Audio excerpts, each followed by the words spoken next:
জাহাঙ্গীরের স্বর্ণমুদ্রা।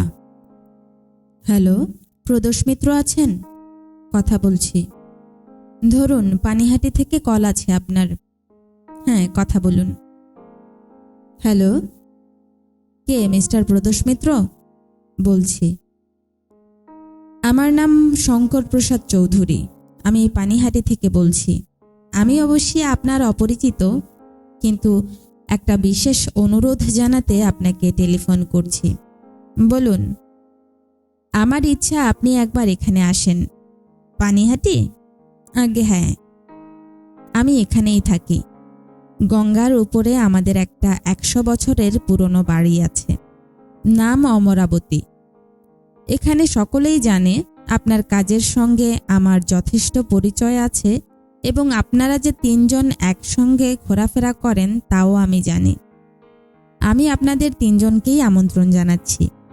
এই শনিবার সকালে এসে এই ধরুন 10টা নাগাদ রাত্রিটা থেকে আবার রবিবার ফিরে যাবেন।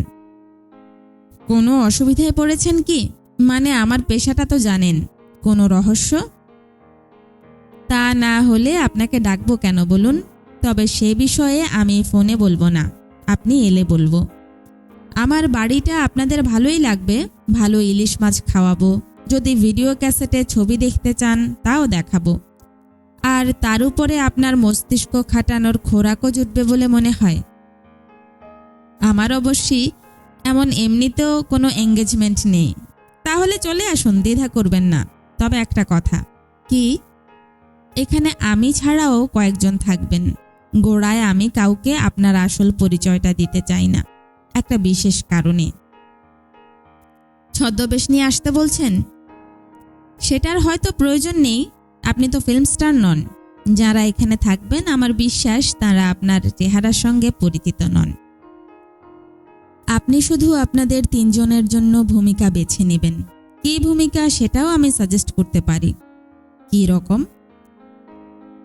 আমার প্রপিতামহ বনোয়ারিলাল চৌধুরী ছিলেন এক বিচিত্র চরিত্র। তার কথা পরে জানবেন, কিন্তু আমি এইটুকু বলতে পারি যে তার একটা জীবনী লেখা এমনিতেও বিশেষ দরকার। আপনি যদি ধরুন তার সম্বন্ধে তথ্য সংগ্রহ করতে আসেন, ভেরি গুড। আর আমার বন্ধু মিস্টার গাঙ্গুলি? আপনার বাইনোকুলার আছে? তা আছে। তাহলে ওকে পক্ষীবিদ করে দিন না। আমার বাগানে অনেক পাখি আসে, ওর একটা অকুপেশন হয়ে যাবে। বেশ। আমার খুড়তুতো ভাইটি হবেন পক্ষীবিদদের ভাইপো। ব্যাস, তাহলে তো হয়েই গেল। তাহলে পরশু শনিবার সকাল 10টা? 10টা। অমরাবতী? অমরাবতী। আর আমার নাম শঙ্কর প্রসাদ চৌধুরী। ফেলুদাকে অবশ্যই টেলিফোনের পুরো ব্যাপারটা আমার জন্য রিপিট করতে হলো। বলল, কিছু লোক আছে যাদের কণ্ঠস্বরে এমন একটা ভরসা জাগানো হৃদ্যতাপূর্ণ ভাব থাকে যে তাদের অনুরোধ এড়ানো খুব মুশকিল হয়। আমি বললাম, এড়াবে কেন? একে তো একরকম মক্কেল বলেই মনে হচ্ছে। তোমার রোজগারের কথাটাও ভাবতে হবে তো। আসলে ফেলুদার একটা ব্যাপার আছে। পরপর গোটা 2-3 কেসে ভালো রোজগার হলে কিছুদিনের জন্য গোয়েন্দাগিরিতে ইস্তফা দিয়ে অন্য জিনিস নিয়ে পড়ে। সেই জিনিসে অবশ্য রোজগার নেই, শুধু শখের ব্যাপার। এখন ওর সেই অবস্থা চলেছে। এখনকার নেশা হলো আদিম মানুষ। সম্প্রতি পূর্ব আফ্রিকার জীবতত্ত্ববিদ রিচার্ড লিকির একটা সাক্ষাৎকার পড়ে ও জেনেছে যে লিকির কিছু আবিষ্কারের ফলে আদিম মানুষের উদ্ভবের সময়টা একটা ধাক্কায় লাখ লাখ বছর পিছিয়ে গেছে। ফেলুদা এখন আদিম মানুষ ও তার বানর পূর্বাবস্থার ভাবনায় মশগুল। 5 বার গেছে মিউজিয়ামে, 3 বার ন্যাশনাল লাইব্রেরি আর 1 বার চিড়িয়াখানা। একদিন বলল, একটা থিওরিতে কি বলে জানিস? বলে মানুষ এসেছে আফ্রিকার এক বিশেষ ধরনের খুনে বানর থেকে, যাকে বলে কিলার অ্যাপ। আর সেই কারণেই নাকি মানুষের মজ্জায় একটা হিংস্র প্রবৃত্তি রয়ে গেছে, যেটা প্রকাশ পায় যুদ্ধে, দাঙ্গায় আর খুন খারাপিতে। পানিহাটিতে মানুষের এই হিংস্র প্রবৃত্তির কোনো নমুনা ও আশা করছে কিনা জানি না, তবে এটা জানি যে মাঝে মাঝে ওর কলকাতা ছেড়ে অন্তত কিছুক্ষণের জন্য বাইরে ঘুরে আসতে ভালোই লাগে। এই তো সেদিন আমরা লালমোহনবাবুর গাড়িতে গিয়ে বর্ধমানের রাস্তায় পান্ডুয়ার বিখ্যাত ঐতিহাসিক গম্বুজ আর হিন্দু মন্দিরের উপরে তৈরি ষোড়শ শতাব্দীর মুসলমান মসজিদ দেখে এলাম। লালমোহনবাবুর ড্রাইভার হরিপদবাবু 10 দিনের ছুটিতে দেশে গেছেন বলে ফেলুদাকেই তার জায়গা নিতে হলো। পথে যেতে যেতে লালমোহনবাবু বললেন, দিলেন তো মশাই একটা দায়িত্ব আর একটা বাইনোকুলার আর 2খানা বই ঘাড়ে চাপিয়ে। এদিকে গড়পাড়ে তো কাক চড়ুই ছাড়া কোনো পাখি কোনোদিন দেখেছি বলে মনে পড়ে না। বই দুটো হলো সেলিম আলীর ইন্ডিয়ান বার্ডস আর অজয় হোমের বাংলার পাখি। ফেলুদা বলল, কুছ পরোয়া নেহি, মনে রাখবেন। কাক হলো করভাস সপ্লেন্ডেন্স, চড়ুই হলো পাসের ডোমেস্টিকাস। সবসময় ল্যাটিন নাম বলতে গেলে জিভ জড়িয়ে যাবে, তাই ইংরেজি নামও ব্যবহার করতে পারেন, যেমন ফিঙেকে ড্রঙ্গো, টুনটুনিকে টেলর বার্ড, ছাতেরেকে জাঙ্গল বাবলার। আর পাখি না দেখলেও মাঝে মাঝে বাইনোকুলার চোখে লাগালেই অনেকটা কাজে দেবে। আমার নামও তো একটা চাই, বললেন লালমোহনবাবু। আপনি হলেন ভবতোষ সিংহ, আপনার ভাইপো প্রবীর, আর আমি সোমেশ্বর রায়।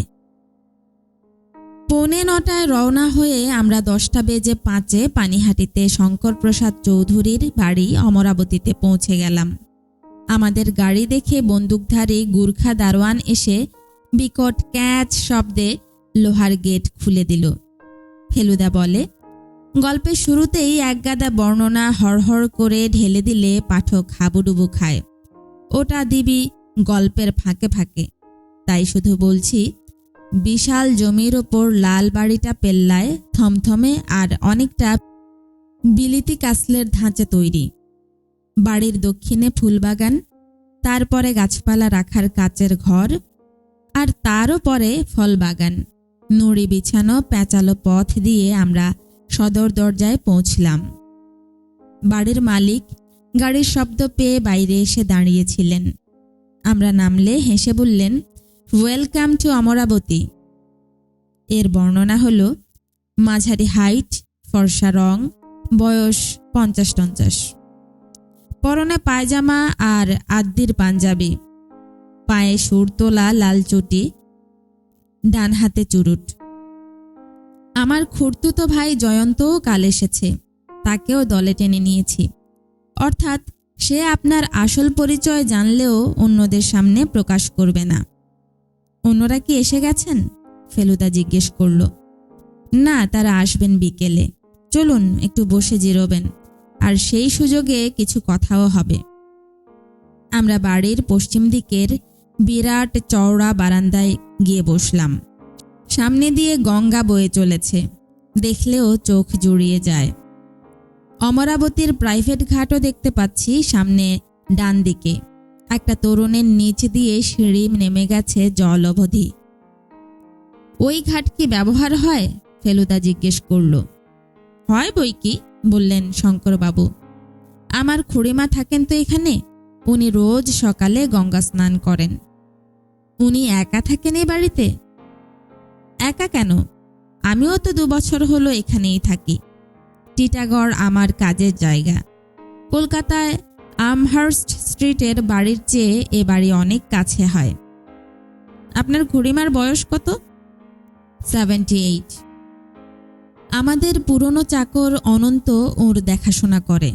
এমনিতে মোটামুটি শক্তই আছেন, তবে ছানি কাটাতে হয়েছে বেশ কিছুদিন হলো। দাঁতও বেশি বাকি নেই, আর মাথায় সামান্য ছিট দেখা দিয়েছে। নাম ভুলে যান, খেতে ভুলে যান, মাঝরাত্রিরে পান চাষতে বসেন, এই আর কি। ঘুম তো এমনিতে খুব কম, রাত্রিরে ঘন্টা 2-এর বেশি নয়। আসলে 4 বছর আগে কাকা মারা যাওয়ার পর উনি আর কলকাতায় থাকতে চাননি। এখানে থাকাটা ওর কাছে একরকম কাশিবাসের মতো। বেয়ারা ট্রেতে করে চা আর মিষ্টি নিয়ে এলো। দুপুরে খেতে খেতে সেই 1-1:30 হবে, বললেন শঙ্করবাবু। কাজেই আপনারা মিষ্টিটার সদ্ব্যবহার করুন। এ মিষ্টি কলকাতায় পাবেন না। চায়ের কাপ হাতে নিয়ে একটা চুমুক দিয়ে ফেলুদা বলল, আমাদের আসল আর নকল দুটো পরিচয়ই তো জানেন। এবার আপনাদের পরিচয়টা পেলে ভালো হতো। আপনি কি করেন জিজ্ঞেস করাটা কি অভদ্রতা হবে? মোটেই না, বললেন শঙ্করবাবু। আপনাকে ডেকেছি তো সব কথা খুলে বলবার জন্যই, না হলে আপনি কাজ করবেন কি করে? সোজা কথায় আমি হলাম ব্যবসাদার। বুঝতেই পারছেন, এত বড় বাড়ি যখন মেনটেন করছি তখন ব্যবসা আমার মোটামুটি ভালোই চলে। আপনার কি বংশানুক্রমিক ব্যবসা? না, এ বাড়ি তৈরি করেন আমার প্রপিতামহ বনোয়ারিলাল চৌধুরী, অর্থাৎ যার জীবনী লিখতে যাচ্ছি আমি। এক্স্যাক্টলি। তিনি ছিলেন রামপুরের ব্যারিস্টার। অগাধ পয়সা করে শেষ বয়সে কলকাতায় চলে আসেন, এসে এই বাড়িটা তৈরি করেন। উনি এখানেই থাকতেন, এখানেই মৃত্যু হয়। ঠাকুরদাদাও ব্যারিস্টার ছিলেন, তবে তার পসার আমার প্রপিতামহের মতো ছিল না। তার দুটো কারণ, জুয়া আর মদ। তার ফলে চৌধুরী পরিবারের অবস্থা কিছুটা পড়ে যায়। বাড়িতে বনোয়ারিলালের কিছু মূল্যবান সম্পত্তি ছিল, সেগুলোর কথায় পরে আসছি। তার কিছু আমার ঠাকুরদাদা বিক্রি করে দেন। ব্যবসা শুরু করেন আমার বাবা, আর তার ফলে বংশের ভিত খানিকটা মজবুত হয়। তারপর আমি। আর আপনার খুড়তুতো ভাই? জয়ন্ত ব্যবসায় যায়নি, সে আছে এক ইঞ্জিনিয়ারিং ফার্মে, ভালোই রোজগার করে। তবে ইদানিং শুনছি ক্লাবে গিয়ে পোকার খেলছে। ঠাকুরদাদার একটা গুণ পেয়েছে আর কি। জয়ন্ত আমার চেয়ে 5 বছরের ছোট। এই ফাঁকে ফেলুদা পকেট থেকে তার মাইক্রো ক্যাসেট রেকর্ডারটা বার করে চালু করে দিয়েছে। এটা হংকং থেকে আনা। আজকাল মক্কেলের কথা খাতায় না লিখে রেকর্ডারে তুলে নেয়, তাতে অনেক বেশি সুবিধা হয়। শঙ্করবাবু বললেন, আত্মীয়ের কথা তো হলো, এবার অনাত্মীয়ের প্রসঙ্গে আসা যাক। তার আগে একটা প্রশ্ন করে নেই, বলল ফেলুদা। যদিও প্রায় ঘষে উঠে গেছে, তবুও মনে হচ্ছে আপনার কপালে একটা চন্দনের ফোঁটা দেখতে পাচ্ছি। তার মানে আর কিছুই না, আজ হলো আমার জন্মতিথি। ফোঁটাটা দিয়েছেন খুড়িমা। জন্মতিথি বলেই কি আজ এখানে অতিথি সমাগম হবে? অতিথি বলতে মাত্র 3 জন। গত বছর ছিল 50th বার্থডে, সেবারও ডেকেছিলাম এই 3 জনকেই। ভেবেছিলাম ওই একটি বারই তিথি পালন করব, কিন্তু একটা বিশেষ কারণে এবারও করছি। বুঝতেই পারছেন, এ বাড়িতে যারা একবার এসেছেন তাদের দ্বিতীয়বার আসতে কোনো আপত্তি হবে না। এই দ্বিতীয়বারের কারণটা কি? শঙ্করবাবু একটু ভেবে বললেন, খুব ভালো হয় আপনারা যদি চা খেয়ে একটিবার দোতলায় আসেন আমার সঙ্গে, আমার খুড়িমার ঘরে। তাহলে বাকি ঘটনাটা বুঝতে সহজ হবে, আর আমিও ব্যাপারটা গুছিয়ে বলতে পারবো। আমরা মিনিট খানেকের মধ্যেই উঠে পড়লাম। সিঁড়িতে পৌঁছাতে হলে বৈঠকখানা দিয়ে যেতে হয়। এখানে বলে রাখি, বাহারের আসবাব, কার্পেট, মখমলের পর্দা, ঝাড়লণ্ঠন, শ্বেতপাথরের মূর্তি ইত্যাদি মিলিয়ে এমন জমজমাট বৈঠকখানা আমি বেশি দেখিনি। সিঁড়ি উঠতে উঠতে ফেলুদা বলল, আপনার খুড়িমা ছাড়া দোতলায় আর কে থাকেন? খুড়িমা থাকেন উত্তর প্রান্তে, বললেন শঙ্করবাবু, আর দক্ষিণে থাকে আমি। জয়ন্ত এলেও দক্ষিণেরই একটা ঘরে থাকে। দোতলার ল্যান্ডিং পেরিয়ে আমরা ঢুকলাম খুড়িমার ঘরে। বেশ বড় ঘর, কিন্তু এতে কোনো জাঁকজমক নেই। পশ্চিমে দরজার বাইরে আলো আর বাতাসের বহর দেখে বোঝা যায় ওদিকেই গঙ্গা। দরজার পাশেই বুড়ি মাদুরে বসে মালা জপছেন। তার পাশে একটা হামানদিস্তা, একটা পানের বাটা আর একটা মোটা বই। নির্ঘাত রামায়ণ কি মহাভারত হবে। আসবাব বলতে একটা খাট আর একটা ছোট আলমারি। আমরা ঘরে ঢুকতেই খুড়িমা মাথা তুলে পুরো চশমার ভিতর দিয়ে আমাদের দিকে চাইলেন। কজন অতিথি এসেছেন কলকাতা থেকে, বললেন শঙ্করবাবু। তাই এই ঘাটের মরাকে দেখাতে আনলি? আমরা 3 জনে এগিয়ে গিয়ে প্রণাম করতে বৃদ্ধা বললেন, তা বাপু, তোমাদের পরিচয় জেনে আর কি হবে? নাম তো মনে থাকবে না, নিজের নামটাই ভুলে যাই মাঝে মাঝে। এখন তো বসে বসে দিন গোনা। আসুন। শঙ্করবাবুর ডাকে আমরা ঘুরলাম। বৃদ্ধা আবার বিড়বিড় করে মালা জপতে শুরু করলেন। এবার দেখলাম ঘরের উল্টো দিকে খাটের পাশে একটা প্রকাণ্ড সিন্দুক রয়েছে। শঙ্করবাবু পকেট থেকে চাবি বার করে সিন্দুকটা খুলতে খুলতে বললেন, এবারে আপনাদের যে জিনিস দেখাবো সে হলো আমার প্রপিতামহের সম্পত্তি।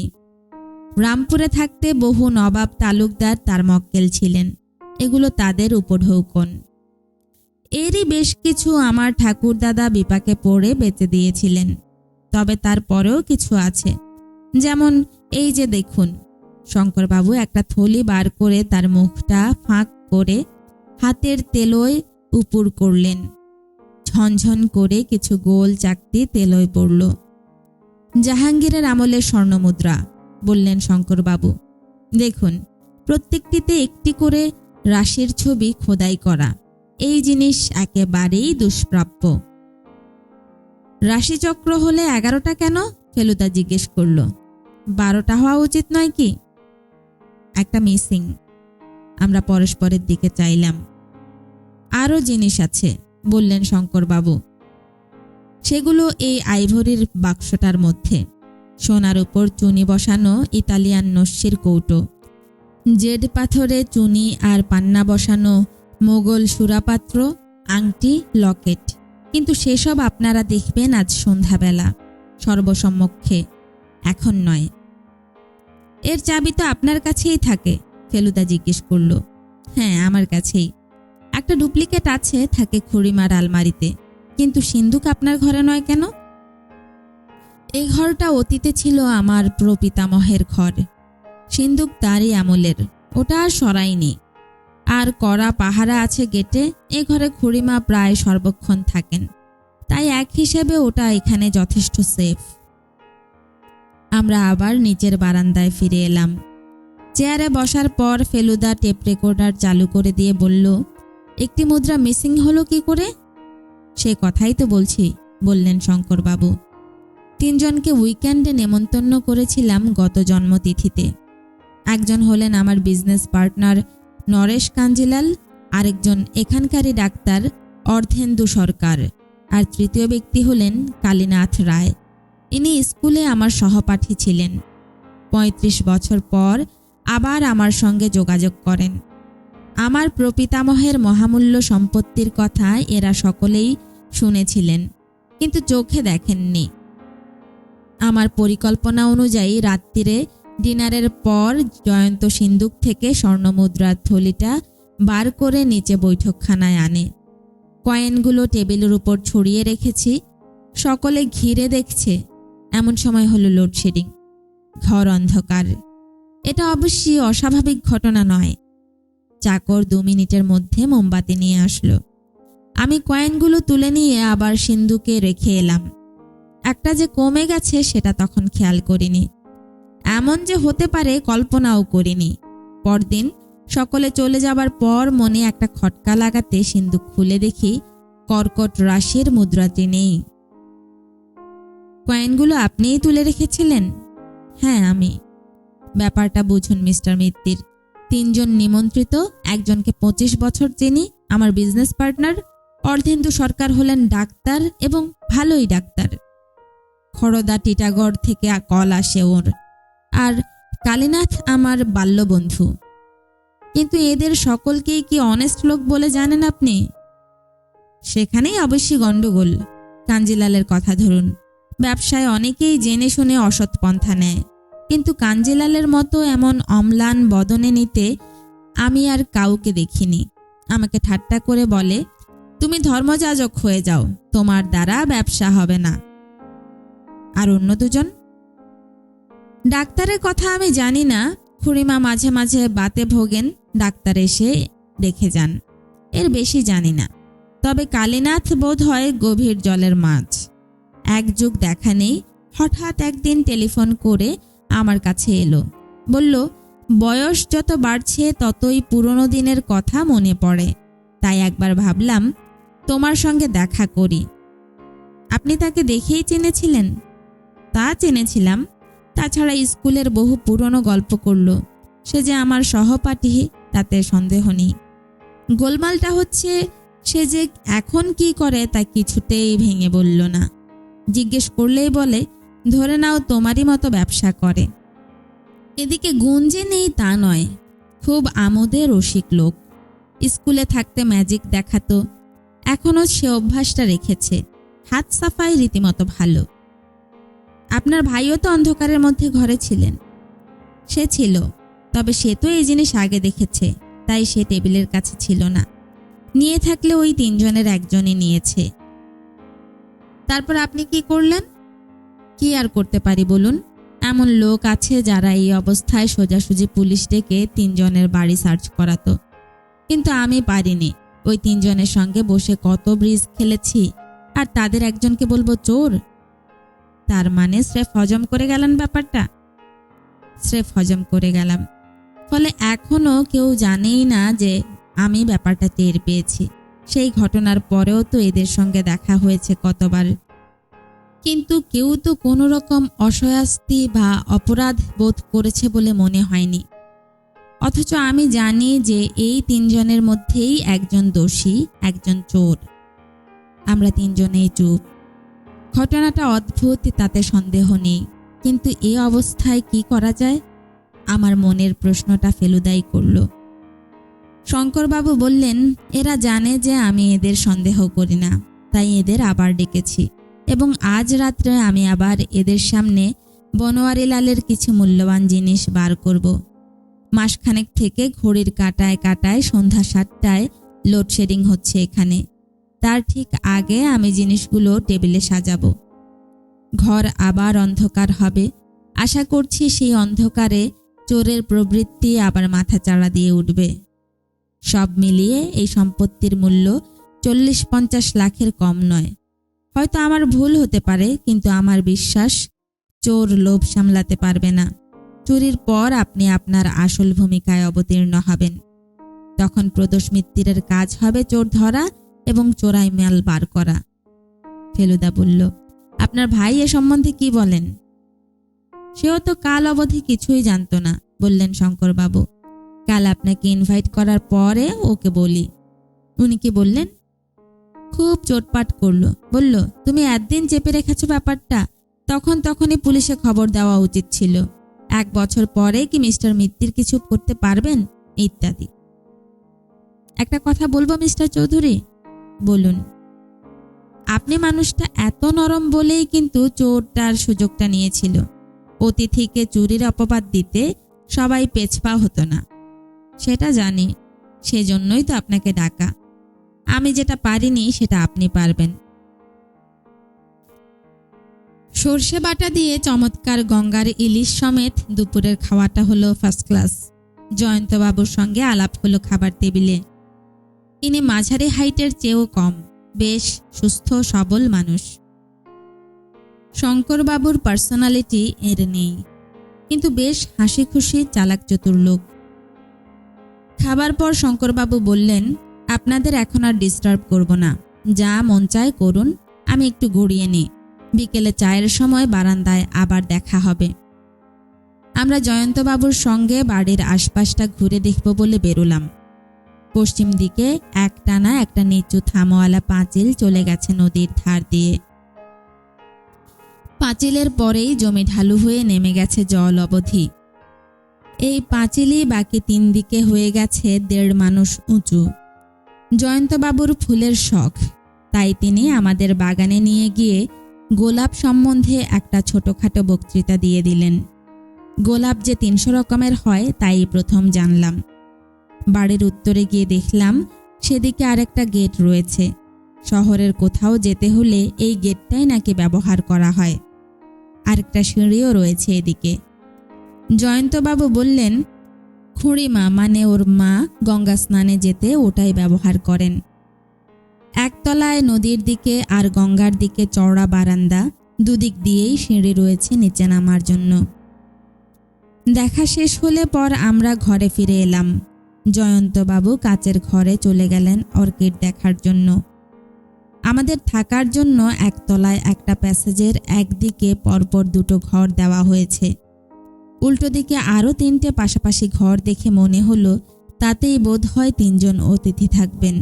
ঘরে ঢুকে বাহারে খাটে নরম বিছানা দেখে লালমোহনবাবু বোধ হয় দিবানিদ্রার তাল করছিলেন, কিন্তু শেষ পর্যন্ত বললেন, পাখির বইগুলোতে একবার চোখ বুলিয়ে নেওয়া দরকার। আমি একটা কথা ফেলুদাকে না জিজ্ঞেস করে পারলাম না। আচ্ছা, 1 বছর আগে যে লোক চুরি করেছে সে যদি এবার আর চুরি না করে, তাহলে তুমি চোর ধরবে কি করে?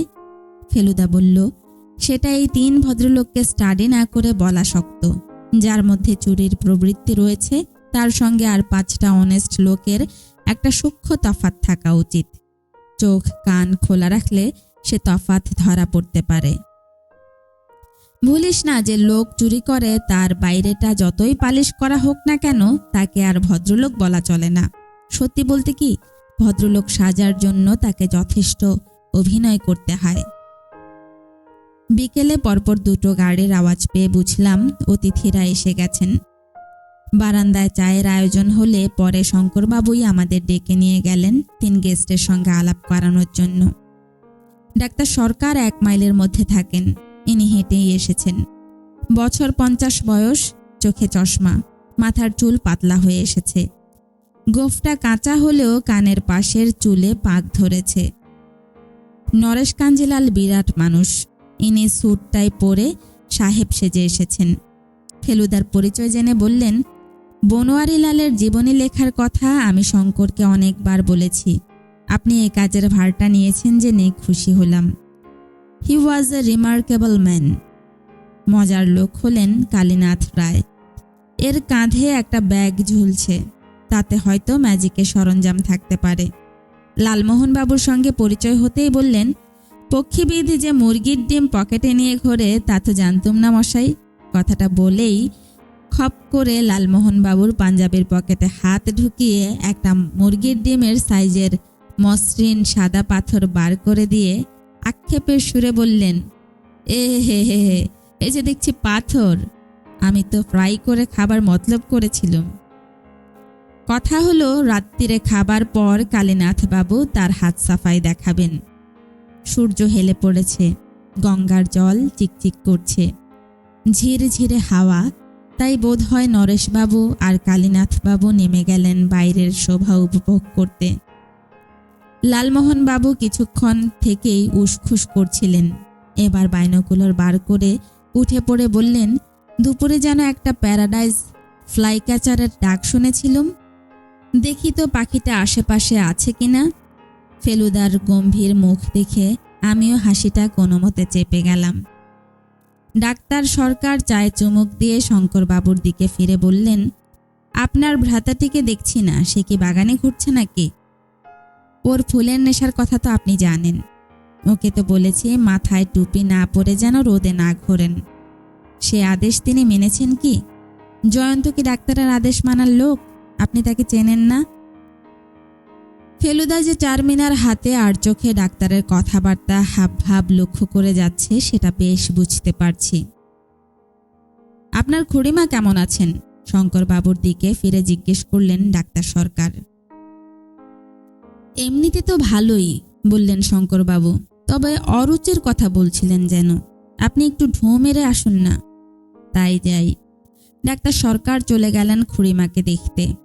প্রায় একই সঙ্গে জয়ন্তবাবু ফিরে এলেন বাগান থেকে, ঠোঁটের কোণে হাসি। কি ব্যাপার, হাসির কি হলো? জিজ্ঞেস করলেন শঙ্করবাবু।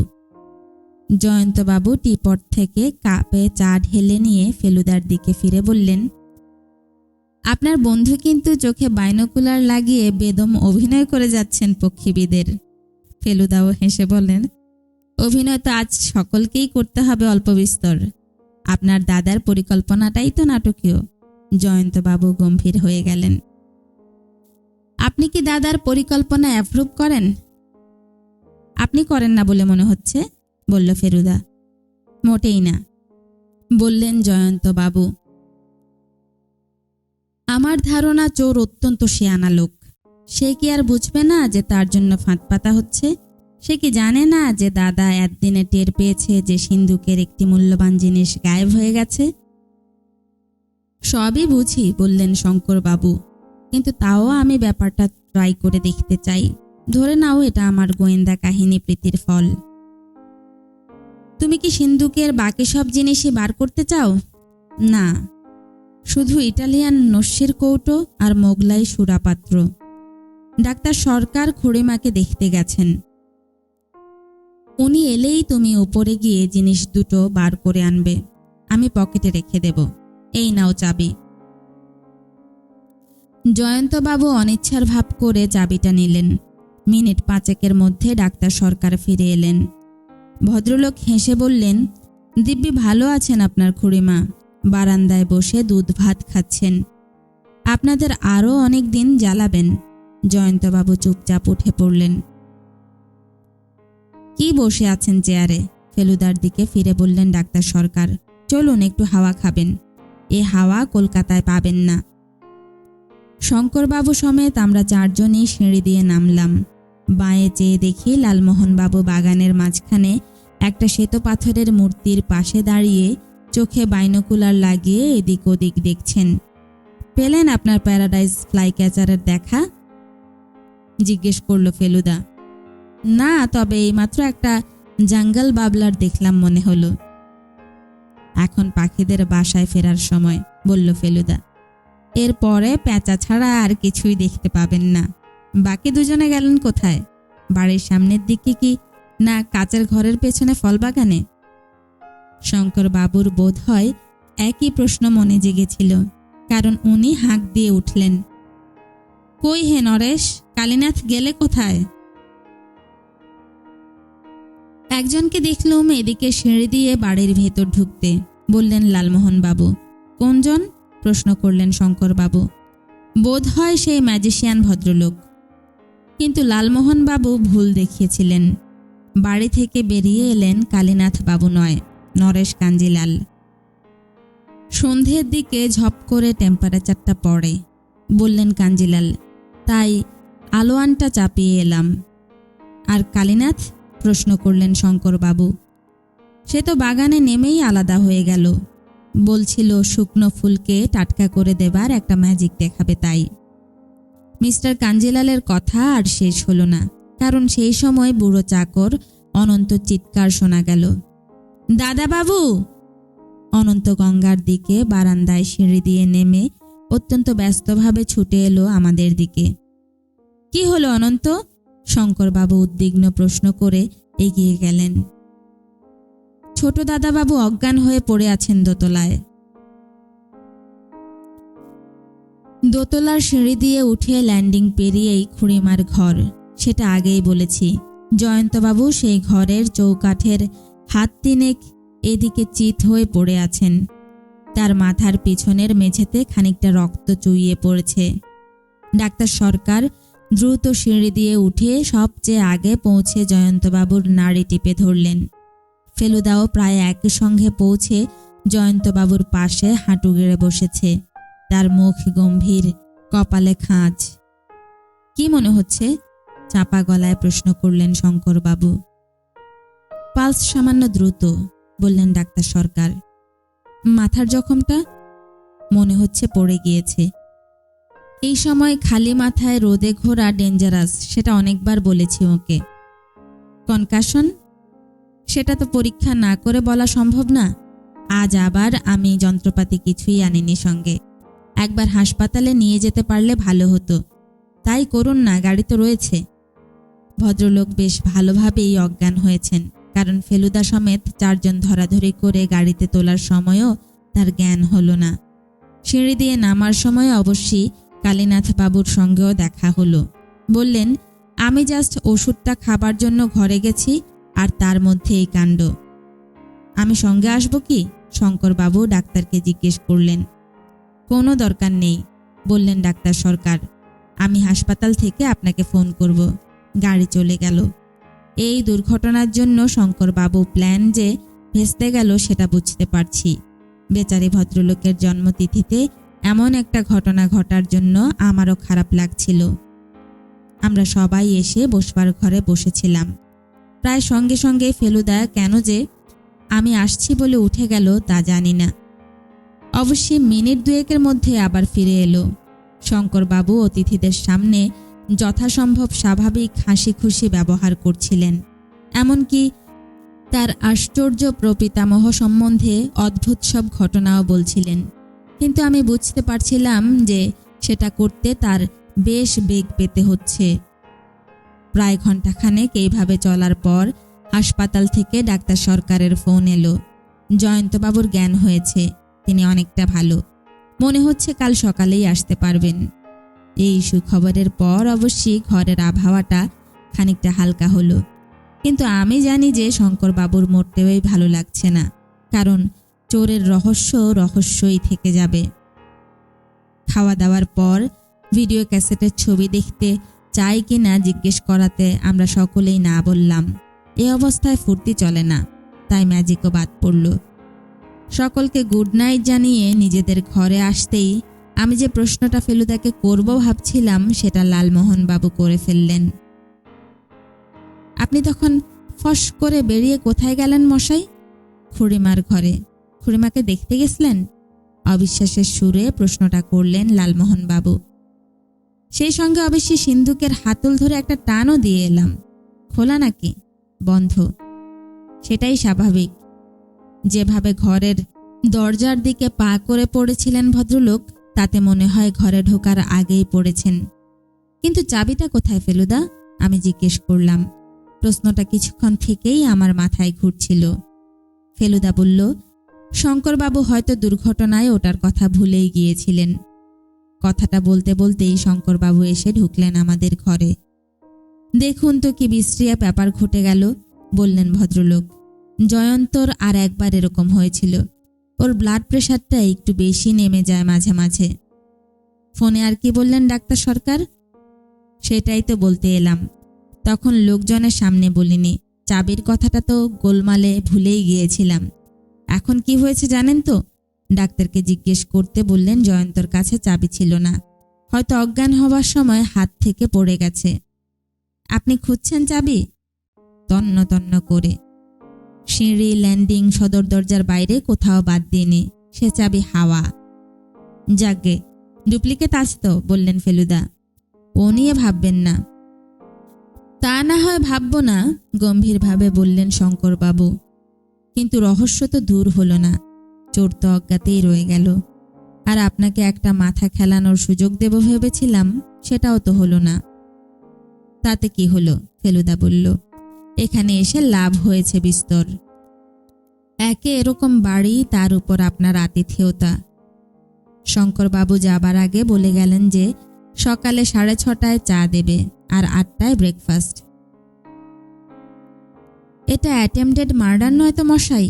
লালমোহনবাবু ফিসফিস করে প্রশ্ন করলেন। মিস্টার কাঞ্জিলাল আর মিস্টার ম্যাজিশিয়ান দুজনেই কিন্তু বাড়ির মধ্যে ঢুকেছিলেন। মার্ডারের দরকার কি?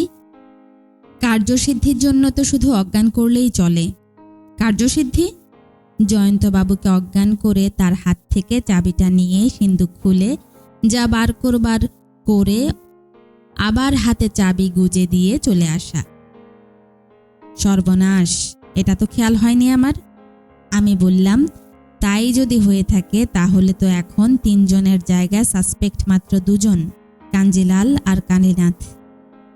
না রে তোপসে, বলল ফেলুদা, ব্যাপারটা অত সহজ নয়। জয়ন্তবাবুর মাথায় কেউ বাড়ি মারলে তো সেটা তিনি জ্ঞান হলে বলতেন, তা তো বলেননি। আর অজ্ঞান করে যে সিন্দুক খুলবে সেটাই বা কি করে সম্ভব? খুড়িমা তো ঘরে থাকতে পারেন, একজন বাইরের লোক সিন্দুক খুলছে দেখলে তিনি কি চুপ করে থাকতেন? একটা আশার আলো জ্বলতে না জ্বলতে নিভে গেল। আমি শুয়ে পড়েছিলাম, কিন্তু অত তাড়াতাড়ি আর ঘুমানো হলো না। ফেলুদা এমনিতেও পায়চারি করছিল। 12টা নাগাদ লালমোহনবাবু হঠাৎ আমাদের ঘরে এসে নিচু গলায় বললেন, বারান্দায় গেছলুম, চাঁদের হাসির বাঁধ ভেঙেছে মশাই, উপচে পড়ে আলো। উপচে নয়, উছলে, বলল ফেলুদা। সরি, উছলে। কিন্তু একবার বাইরে এসে দেখুন, এ দৃশ্য দেখবেন না কখনো। আপনি একা কাব্যি করবেন, এটা হতে দেওয়া যায় না, বলল ফেলুদা। বিছানা ছেড়ে উঠে পড়লাম। বাইরে গিয়ে মনে হলো এ যেন দিনের বেলার দৃশ্যর চেয়েও ঢের বেশি সুন্দর। একটা পাতলা কুয়াশা নদীর ওপারটাকে প্রায় অদৃশ্য করে ফেলেছে। গঙ্গার আবছা গাঢ় জলের উপর ছড়ানো চাঁদের টুকরোগুলো ধীরে ধীরে দুলছে। তারই মধ্যে ঝিঝির ডাক, হাসনাহানার গন্ধ, ফুরফুরে বাতাস, সব মিলিয়ে সত্যিই অমরাবতী। ফেলুদা ত্রয়োদশীর চাঁদটার দিকে কিছুক্ষণ চেয়ে থেকে বলল, চাঁদের মাটিতে মানুষের পা পড়লেও এর মজা কোনোদিন নষ্ট করতে পারবে না। একটা মারাত্মক পোয়েম আছে চাঁদ নিয়ে, বললেন লালমোহন বাবু। আপনার এথিনিয়াম ইনস্টিটিউশনের সেই বাংলার শিক্ষকের লেখা? ইয়েস, বৈকুণ্ঠ মল্লিক। এই পোড়া দেশে লোকটা রেকগনিশন পেল না, কিন্তু আপনি শুনুন কবিতাটা। শোনো তপেশ। এতক্ষণ আমরা নিচু গলায় কথা বলছিলাম, কিন্তু আবৃত্তির সময় লালমোহন বাবুর গলা আপনা থেকেই চড়ে গেল। আহা, দেখো চাঁদের মহিমা, কভু বা সুগল রৌপ্য থালি, কভু আধা, কভু সিকি, কভু এক ফালি, যেন সদ্য কাটা নখ পড়ে আছে নভে, সেটুকুও নাহি থাকে যবে আসে অমাবস্যা, সেই রাতে তুমি তাই অচন্দ্রমপস্যা। বুঝতেই পারছো তপেশ, পদ্যটা একজন লেডিকে অ্যাড্রেস করে লেখা। একজন লেডিকে তো আপনি আবৃত্তির ঠেলায় ঘর থেকে টেনে বার করছেন দেখছি। ফেলুদার দৃষ্টি দোতলার বারান্দার দিকে। এই যে খুড়িমার ঘর। বৃদ্ধা বারান্দার দরজার মুখটাতে এসে দাঁড়িয়েছেন। মিনিট খানেক এদিক ওদিক দেখে আবার ভিতরে ঢুকে গেলেন।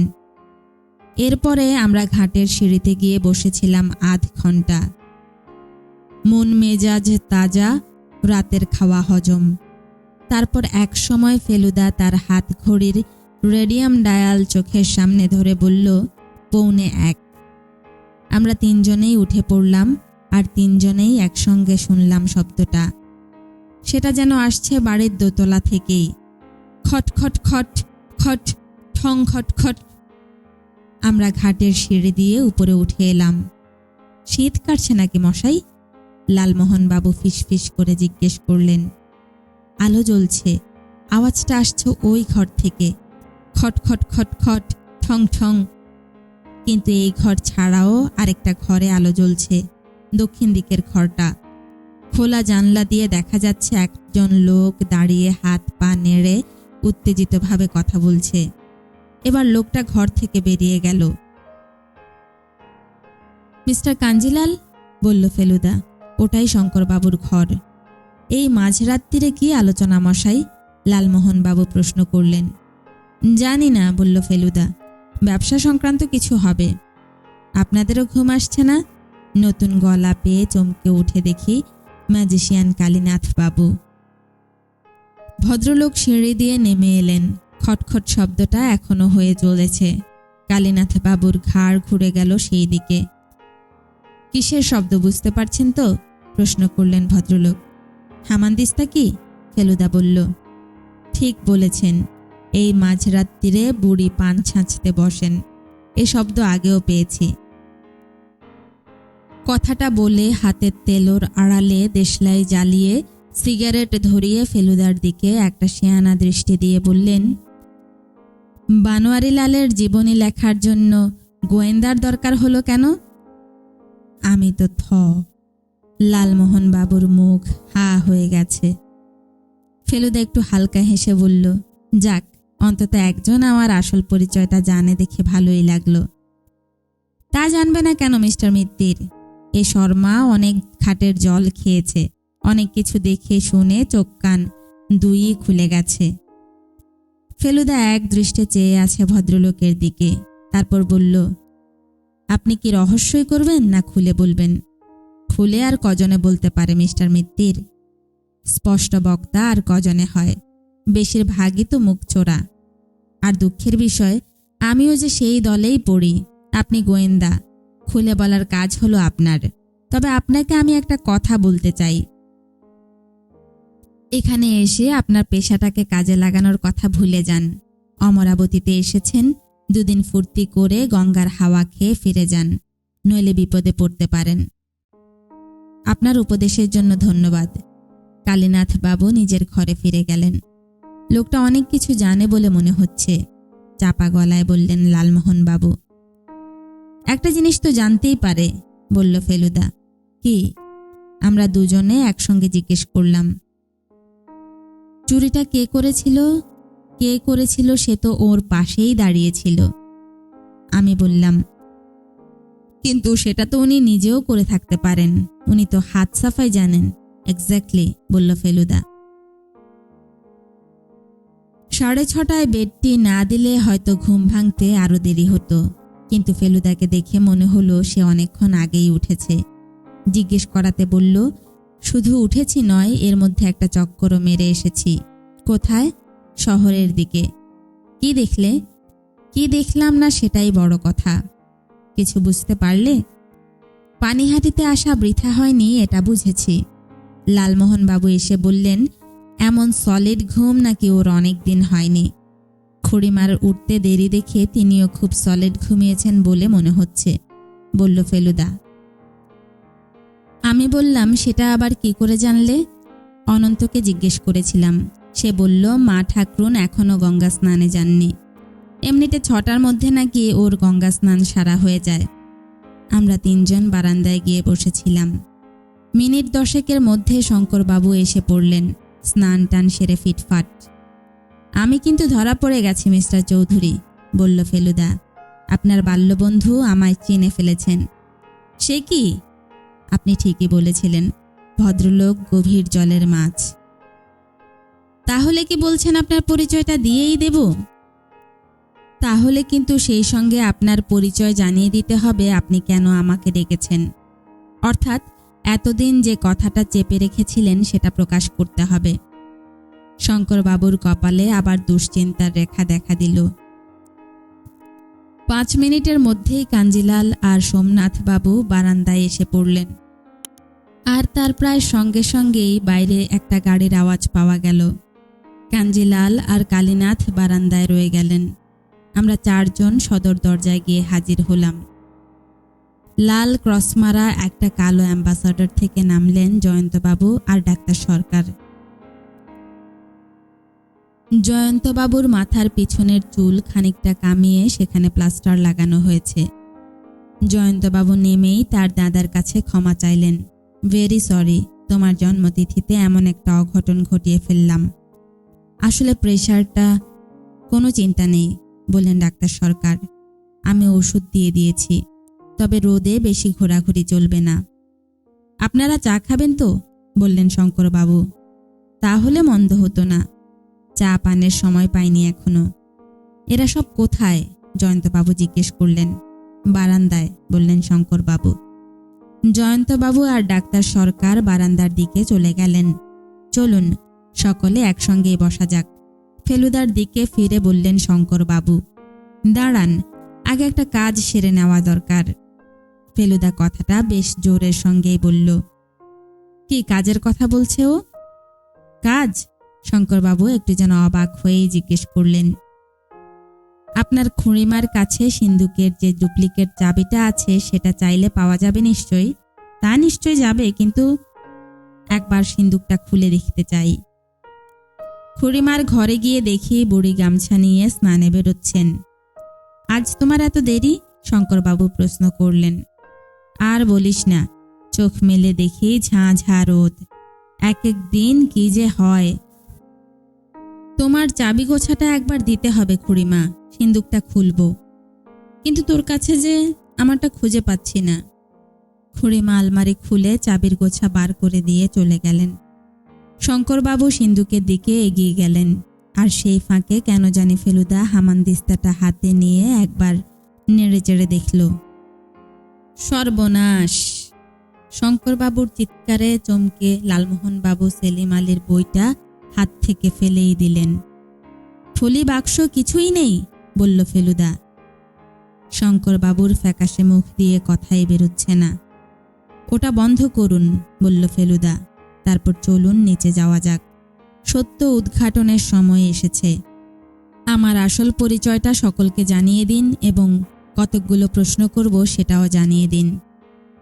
বুঝতে পারছি শঙ্করবাবুকে অনেকখানি মনের জোর প্রয়োগ করতে হচ্ছে, কিন্তু তিনি গত বছরের চুরির ব্যাপারটা আর আজ এইমাত্র সিন্দুক খুলে যা দেখলেন সেটা মোটামুটি গুছিয়ে সকলকে বললেন, আমার বাড়িতে আমারই অতিথি হয়ে এসে আমার এত কাছের লোক যে এমন একটা কাজ করতে পারে সেটা আমি স্বপ্নেও ভাবিনি। কিন্তু ঘটনা যে ঘটেছে তাতে কোনো ভুল নেই।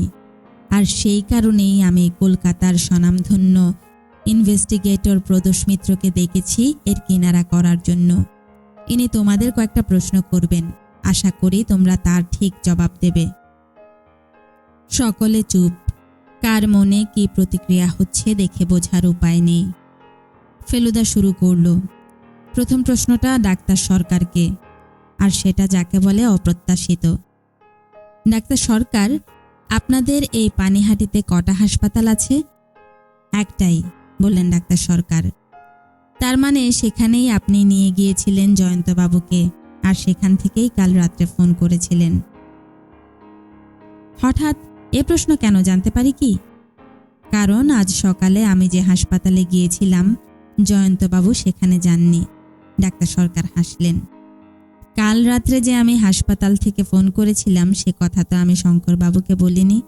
তবে কোত্থেকে করছিলেন? আমার বাড়ি থেকে। কাল যাবার পথেই জয়ন্তবাবুর জ্ঞান হয়। তখন বুঝতে পারি আঘাত গুরুতর নয়, কনকাশন হয়নি। তবু একবার দেখব বলে আমার বাড়িতেই নিয়ে যাই। তখনই ঠিক করি রাত্রিটা ওখানে রেখে সকালে পৌঁছে দিয়ে যাব। এবার জয়ন্তবাবুকে একটা প্রশ্ন, বলল ফেলুদা। আপনি কাল যে সিন্দুক খোলার জন্য চাবিটা নিলেন সেটা তো আপনার হাতেই ছিল। হ্যাঁ, কিন্তু মাথা ঘুরে পড়ার পর আর হাতে নাও থাকতে পারে। হাতে না থাকলেও কাছাকাছি পড়ে থাকার কথা, কিন্তু তা তো ছিল না। সেটার আমি কি জানি? চাবি আপনারা খুঁজে পেলেন কি না পেলেন তার আমি কি করতে পারি? আপনি কি বলতে চাইছেন সেটা সরাসরি বলুন না। আর একটা প্রশ্ন আছে, সেটা ডাক্তারকে, তারপরেই সরাসরি বলছি। ডাক্তার সরকার, হিমোগ্লোবিন বলে একটা পদার্থ আছে, সেটা আপনি জানেন নিশ্চয়ই। কেন জানব না? সাধারণ লোকের চোখে সেটার রঙের সঙ্গে রক্তের কোনো তফাৎ ধরা পড়ে না, সেটাও নিশ্চয়ই জানেন। ডাক্তার সরকার গলা খাকরানি দিয়ে মাথা নেড়ে হ্যাঁ জানিয়ে দিলেন। আমার বিশ্বাসটা কি তাহলে এবার বলি, বলল ফেলুদা। সকলে একদৃষ্টে চেয়ে আছে ফেলুদার দিকে। আমার বিশ্বাস জয়ন্তবাবু অজ্ঞান হয়নি, অজ্ঞান হবার ভান করেছিলেন ডাক্তার সরকারের সঙ্গে একজোট হয়ে, কারণ তাদের দুজনের এই বাড়ি থেকে চলে যাওয়ার দরকার ছিল। ননসেন্স, চেঁচিয়ে উঠলেন জয়ন্তবাবু। কেন চলে যাব কেন? কারণ মাঝরাত্রিরে গোপনে আবার ফিরে আসবেন বলে। ফিরে আসব? হ্যাঁ, উত্তরের ফটক দিয়ে ঢুকে পেছনের সিঁড়ি দিয়ে উঠে আপনার মার ঘরে যাবেন বলে। আপনি একটু বাড়াবাড়ি করছেন মিস্টার মিত্তির। মাঝরাত্রিরে মার ঘরে যাব আর মা টের পাবেন না? মা রাত্রিরে 3 ঘন্টার বেশি ঘুমন না, সেটা আপনি জানেন। এমনিতে ঘুমন না, কিন্তু ঘুমের ওষুধ খাওয়ালে? ধরুন যদি ডাক্তারবাবু গতকাল তাকে দেখার সময় তার দুধ ভাতে কিছু মিশিয়ে দিয়ে থাকেন। জয়ন্তবাবু আর ডাক্তার সরকার দুজনেরই ডোন্ট কেয়ার ভাবটা মিনিটে মিনিটে কমে আসছে, সেটা বুঝতে পারছি। ফেলুদা বলে চলল, আপনার ফিরে আসতে হয়েছিল কারণ 1 বছর আগে যে কাঁচা কাজটা করেছিলেন এবার আর সেরকম করলে চলতো না।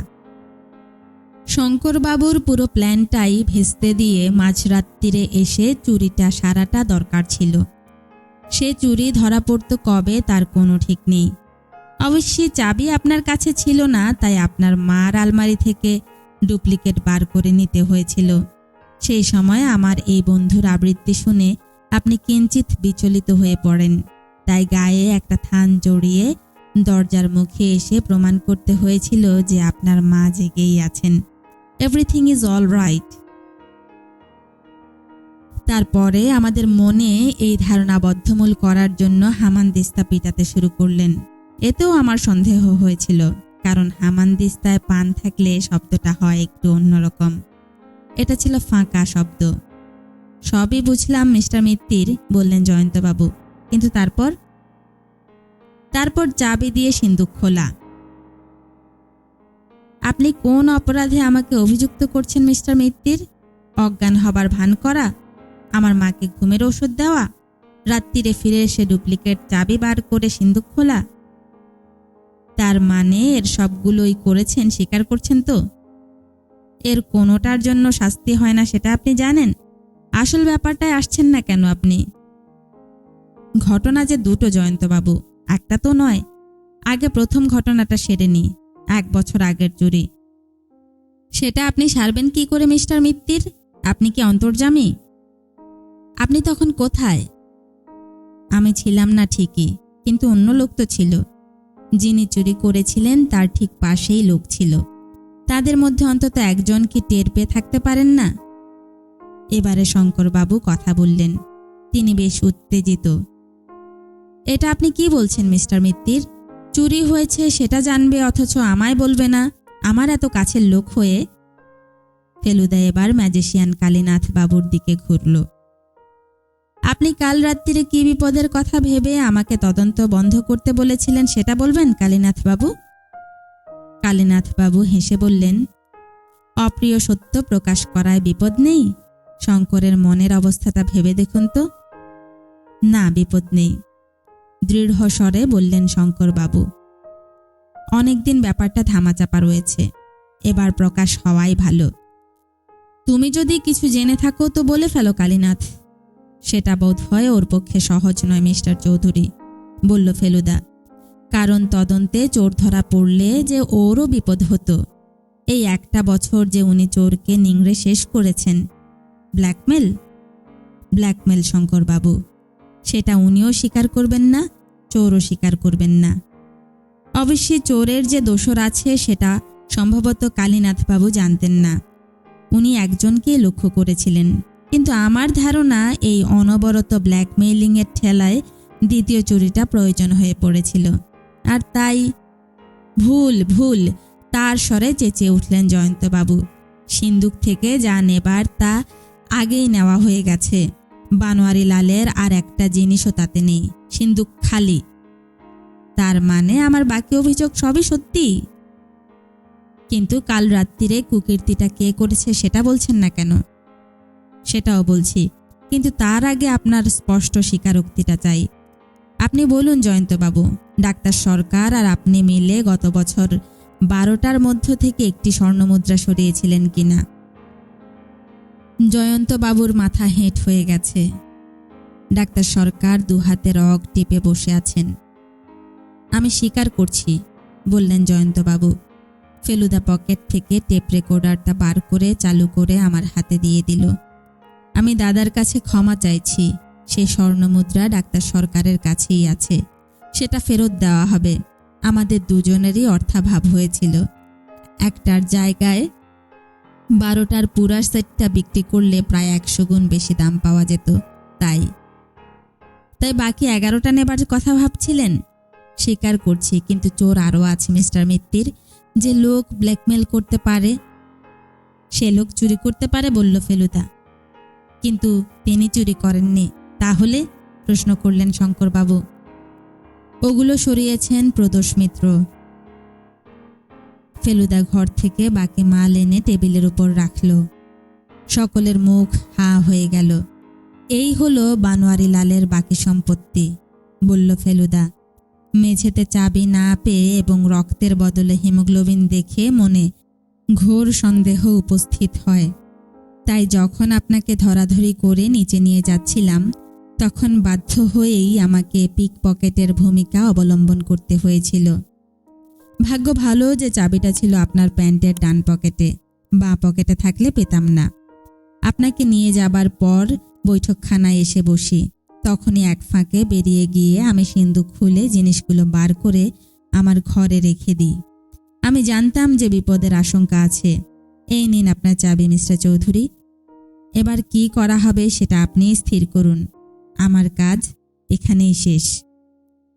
ফেরার পথে লালমোহন বাবুর মুখে আর একটা আবৃত্তি শুনতে হলো। এটাও বৈকুণ্ঠ মল্লিকের লেখা। নাম হলো জিনিয়াস। অবাক প্রতিভা কিছু জন্মেছে ভবে, এদের মগজে কি যে ছিল তাকে কবে। Da Vinci, Einstein, Khana, Lilavati, সবারই সরি আমি, সবারে প্রণতি।